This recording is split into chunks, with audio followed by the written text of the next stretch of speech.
3 Golden Rules of Indexing. Indexing is the process of sorting the topics of a book, magazine or periodical in a list, alphabetically.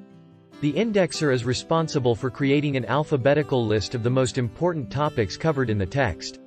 Here are the following 3 golden rules of indexing for maximum user satisfaction. Rule 1 of indexing. Limit your index to a maximum of 3 indented levels.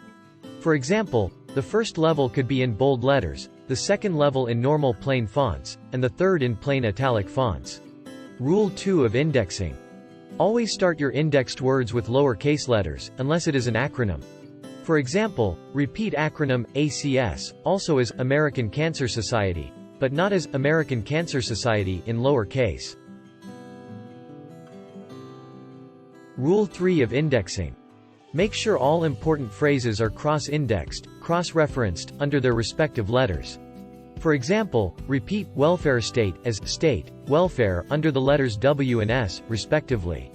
For more writing help, please visit tcc6.com. Thanks for watching.